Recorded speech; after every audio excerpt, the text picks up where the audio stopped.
been a minute, but today we're going to be sort of discussing what we're paying for. And, when it comes to luxury goods, whether it be a store such as Saks or a brand or a fashion house such as like Louis Vuitton, per se. We're not going to get into nitty gritties of it, but I've had a few experiences over the past few months between actual storefronts and just different brands where I don't feel that the customer service or even products I'm receiving is equating to what I'm paying for.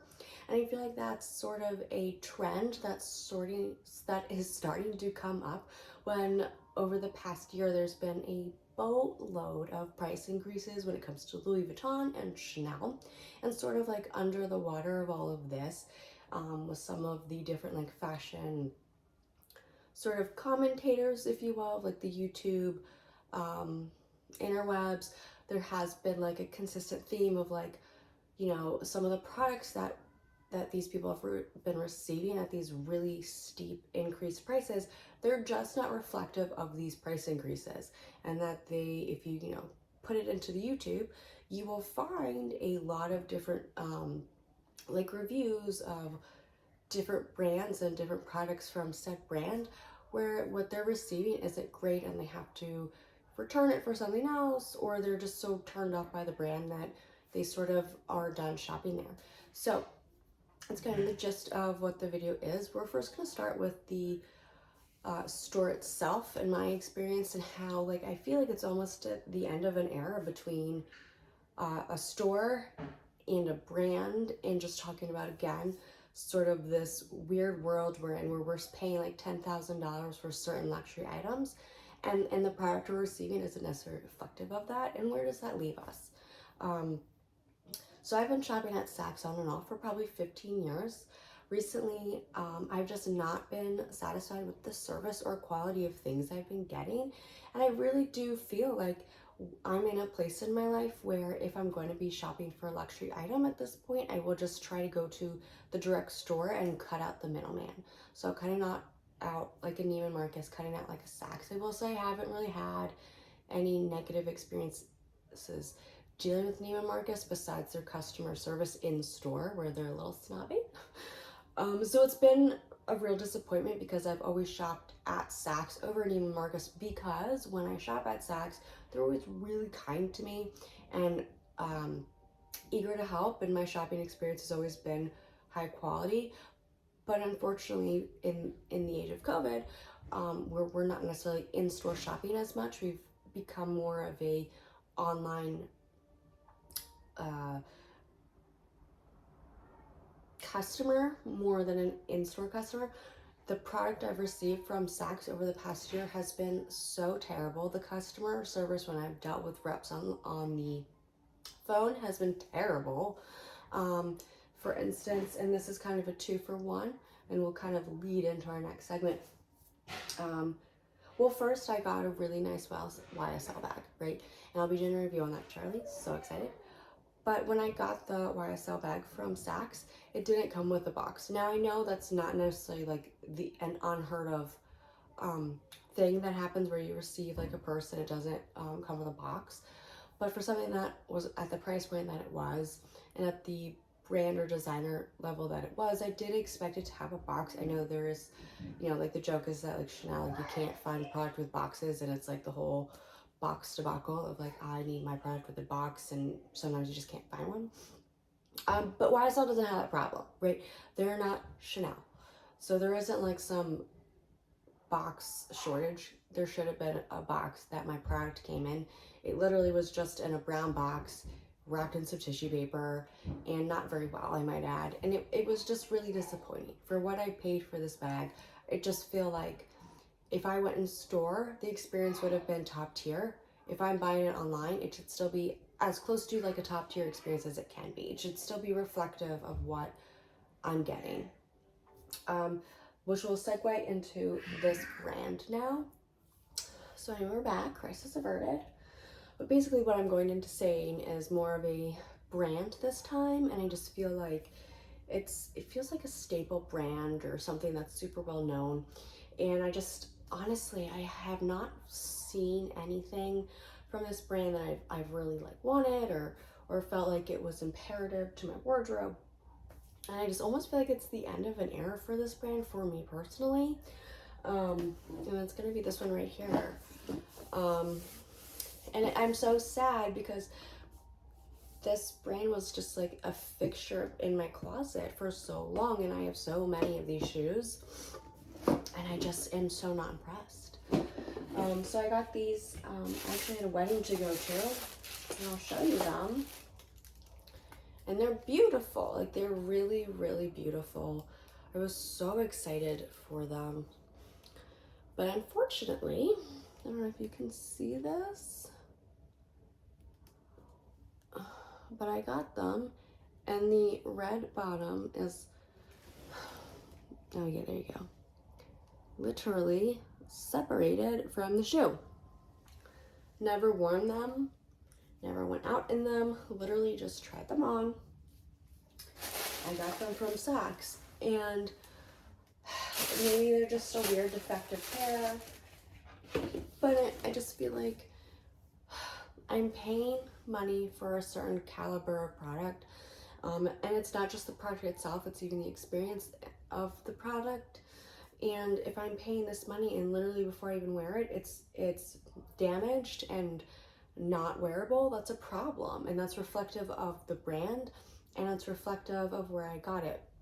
And so that's kind of like where I'm at right now in sort of my my shopping sort of experience and my shopping journey and my luxury journey. I'm kind of deciding like I'm done with Christian Louboutin, and I will only shop at Saks if it's an absolute last resort, because I've just not received quality and I'm not impressed. And now we're gonna kind of round it out with just overall luxury and designer experiences and what we're paying for. So I feel like Louis Vuitton has had a lot of price increases, and oh, hold on, cough. Ugh. Sorry about that. I have this cough. It won't go away. But so like Louis Vuitton over the past few years has definitely had some not so aggressive, and then I would say in the last year, like I feel like in the last year, all of these designer houses have had really aggressive price increases. And while that's great and all, the quality of these products aren't elevating as well. If anything, they're decreasing, which is odd to me. And while I've never had a direct experience with a faulty Louis Vuitton product, you can go online and you can see all the different reviews on YouTube where people are literally receiving like bags that are $3,000 that are just not well made. And it's obvious. It's not just like a little thing. It's just really bad craftsmanship. And even with the recent price increase with Chanel, you know, you're just sort of medium tote or flap. It's like, what is it, like almost $10,000 at this point? And whether you like it or not, you can walk into YSL and you can get a bag that's black with silver hardware with sort of the same aesthetic to it and the same space for like probably $3,000, probably even less than that. And it's not any different. It's just a different brand, right? So what you're paying $10,000 for isn't like even better product, right? Because it's leather. It's not better craftsmanship. I would even say that YSL has better detailing on it. I just think that they do. I like their products a little bit better. You know, maybe I know the Chanel flaps have like all those different extra like layers and stuff like that. So maybe it's a little safer like in terms of it having like multiple sort of tops or flaps, if you will, to sort of keep everything inside, and maybe there's like an extra zipper pocket or slip pocket versus like your YSL. But essentially what you're paying for is the ability to have something from Chanel. You're not paying for craftsmanship. You could go on Etsy and you could buy a handmade leather item from some person. Some person would literally sit down and 20 hours into making you a custom made leather purse for probably a couple $100s. So you're not paying for craftsmanship. You're not necessarily paying for better quality materials. You're paying for Chanel. And if you want to do that, that's fine. That's your prerogative. But I will never buy a brand new Chanel item for that alone, because it's, for me, I'm insulted as a customer, as a consumer. I feel like, listen, do I understand that Chanel's like top tier in terms of designer? Yes, I get that. Is it that top tier? To me, no. I can, find something pre-loved or vintage that's $2,000. I'm fine paying that. I'm comfortable paying that. I'm not going to spend 10 grand on a Chanel purse. If I'm spending 10 grand on a purse, it's going to be Hermes. It just is, right? So, and while I'll never spend 10 grand on a purse anyway, my husband would kill me. For one, if I were, for whatever reason, I would go to Hermes, because that Hermes, not only is it the name, but exactly what kind of customer service you're going to be getting. And even when it comes to Chanel, you're not guaranteed that level of customer service. And you can literally go on YouTube and you can pull up videos upon videos of people going into Chanel and having really terrible customer service when they wanted to buy something. And yes, I'm sure you can find them in Hermes too, but there is like a certain unspoken rule that when you're in Hermes, like they just have sort of a different standard with, I think, even their own employees. And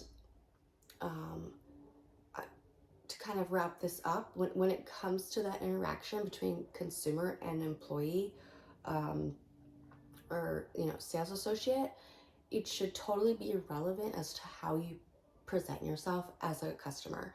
Because as someone who has shopped at Neiman Marcus, Saks Fifth Avenue, Louis Vuitton, Saint Laurent, Gucci, and the list can go on, what I will say is, when I've shopped at YSL, I've had great customer service.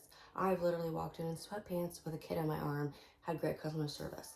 I've gone into Louis Vuitton, in my local Louis Vuitton, terrible service. I will only use an SA that's literally located in New York, not even where I live, not local to me. I've never met this woman.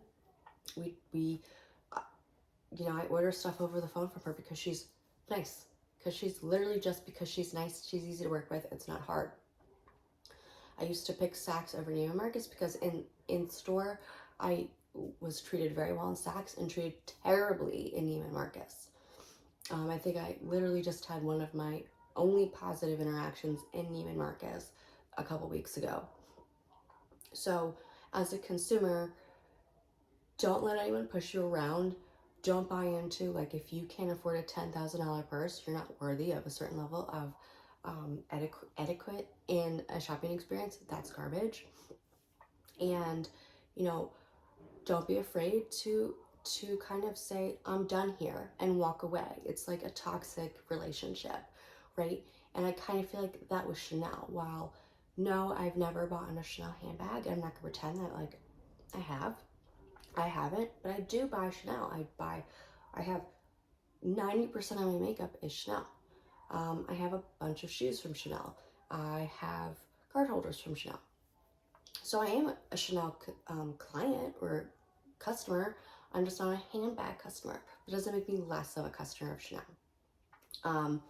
So just think about, overall, where you're shopping and what you're buying. It should be reflective of what you're spending, right? And also, to put it further, that doesn't mean that just because you're shopping at Target, you shouldn't get good customer service if you're shopping at Neiman Marcus, right? You should just have quality customer service. And I don't mean that a sales associate should be abused either, right? But you shouldn't be treated as a consumer like garbage. You should be able to have quality customer service on a very basic level, no matter where you're shopping or what you're spending. But especially if you're going the extra mile to drop a substantial figure on something that is luxury, then that customer service relationship better really be as luxurious as the product you're getting. It should all be reflective. If the brand is designer and luxurious, then all of it needs to be designer and luxurious. And if it's not reflective of that, I'm no longer spending my money there. So to me, it's kind of like the end of an era. I'm kind of saying goodbye to Christian Louboutin. I'm leaving him, and it's sad because he was one of my favorite shoe designers forever. I'm leaving him in my 20s. He's gone. I am done buying Christian Louboutin. Saks Fifth Avenue, I'm leaving you in my 20s, and I will only be shopping with you if I absolutely have to. But I'm starting to embrace going directly to the store itself, whether it be Louis Vuitton or YSL or Gucci. I will just be going directly to that store first, and then I will be going to a more department store if I have to. So that's that. I am kind of closing some chapters in my designer story and moving on. I've fallen head over heels with YSL lately. I have shoes from them that are top tier quality, super comfortable. I got some new handbags, super in love with them.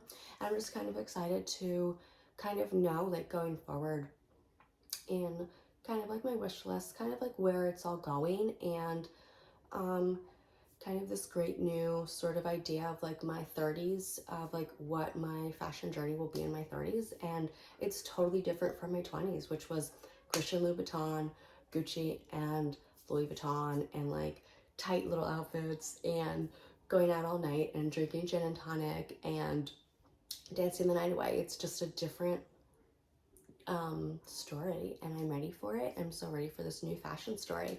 So that's kind of it. And you know, I hope that some things bounce back. I you know, would love to return as a customer, but after like getting these shoes and them being that junky, after spending that amount of money on them, I'm just so turned off. But here's to, oh my gosh, 2022, it's coming up fast. Here's to the holiday season, and here's to continuing my fashion journey in a really fun direction. And that's that. Thank you so much for listening.